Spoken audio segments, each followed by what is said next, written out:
Hello दोस्तों, maths की topic wise class में एक बार फिर से आपका स्वागत है। चलिए शुरू करते हैं आज के टॉपिक को। क्वेश्चन नंबर 1 दिया है हमें 3 गुणा 38 गुणा 537 गुणा 1256 में इकाई अंक हमें बताना है। एसएससी सीजीएल के एग्जाम में ये प्रश्न पूछा गया था। तो सबसे देखिए पहले आप क्या करोगे, इकाई के जो अंक है उन्हें बाहर ले लेते हैं। देखिए यहाँ पर इकाई का अंक क्या है 3, तो यहाँ 3 ले लीजिए। यहाँ पर इकाई का अंक क्या है 8, फिर आएगा 7, फिर ले लीजिए आप 6।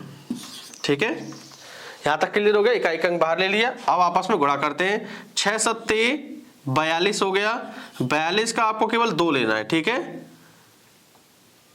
2 अट्ठे 16, 16 का आपको केवल 6 लेना है। 6 तिहाई 18, 18 का केवल आपको 8 लेना है। बात क्लियर हो गई। एक बार फिर समझ लीजिए।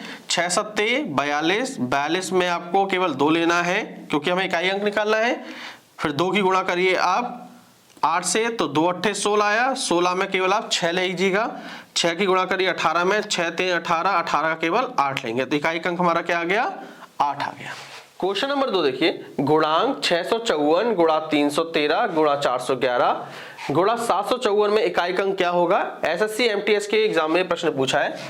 हमने जैसे क्वेश्चन 1 किया था इसे भी वैसे ही सॉल्व करेंगे।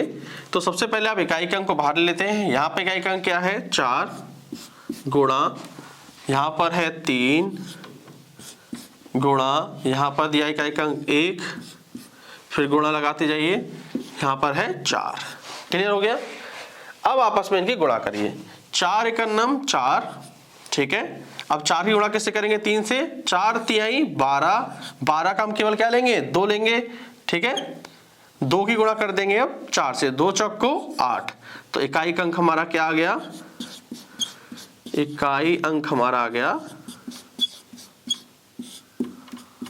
8। क्वेश्चन नंबर 3 क्या कह रहा है, 13 की पावर 2003 में इकाई अंक क्या होगा। उत्तर प्रदेश पुलिस के एग्जाम में प्रश्न पूछा गया था। तो आपको याद करना है, जब भी घात वाला प्रश्न हो और इकाई अंक पूछ रहा हो तो आपको घात में 4 का भाग देना है। ठीक है, और उसके बाद जो शेष बचे उसे इकाई की पावर बना देनी है। ठीक है, इकाई की पावर शेष कर देना है। क्लियर हो गया, ये बात आपको ध्यान रखनी है। चलिए करते हैं इस प्रश्न को।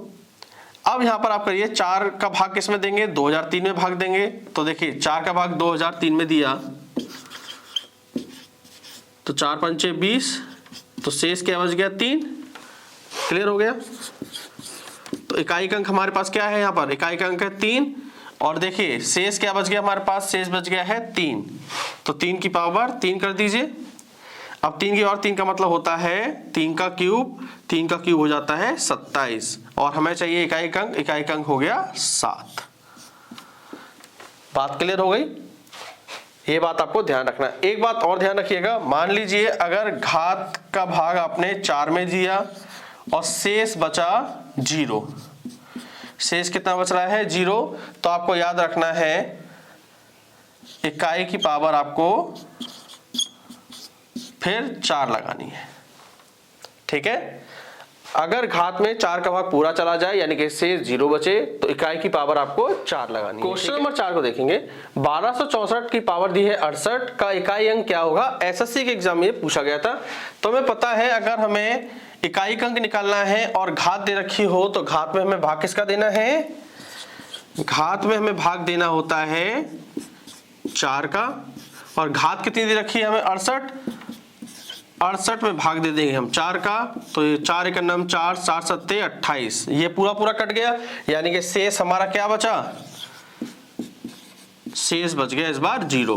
और हमने बताया था कि अगर आपका शेष 0 बचे तो आपको क्या करना है, इकाई की पावर पर 4 कर देना है। तो इकाई अंक यहां पर क्या है 4। ठीक है, तो 4 की पावर 4 कर दीजिए, यानी कि 4 की गुणा 4 बार करते हैं। 4 चौक 16, 16 का आपको पता है क्या लेना है, केवल 6 लेना है इकाई अंक। ठीक है, 6 की गुणा 4 से कर देंगे, 6 चौक 24, 24 का केवल 4 लेना है। 4 की गुणा 4 से करेंगे, 4 चौक 16, 16 का केवल 6 लेना है। ठीक है, तो इकाई अंक हमारा क्या आ गया, इकाई अंक आ गया हमारे पास 6। क्वेश्चन नंबर 5 को देखेंगे। 7 की पावर 402 प्लस, इस बार प्लस दिया है, 3 की पावर 402 में अंतिम अंक यानी कि इकाई अंक क्या होगा? सीडीएस के एग्जाम में ये प्रश्न पूछा गया था। तो चलिए सॉल्व करते हैं। सबसे पहले वही काम करना है, हमें घात में 4 का भाग देना है। घात है हमारे पास 402, 4 का भाग देंगे 402 में तो शेष क्या बचेगा? 2। तो 7 की पावर 2 आ गए यहाँ पर, प्लस अब यहाँ पे भी 402 है तो 4 की भाग देंगे इसमें, तब भी शेष क्या आएगा? हमारे पास 2 ही आएगा। 7 का स्क्वायर होता है 49 और 3 का स्क्वायर होता है 9। इन्हें जोड़ देंगे तो देखिए 49 और 9 आ गया 58। हमें चाहिए था इकाई अंक, तो इकाई अंक यहाँ पे क्या है? ये अंतिम अंक क्या है यहाँ पे? 8। तो हमारा आंसर क्या आ गया? आंसर आ गया 8। दोस्तों आपको आज का टॉपिक पसंद आया हो तो प्लीज इस चैनल को सब्सक्राइब करें,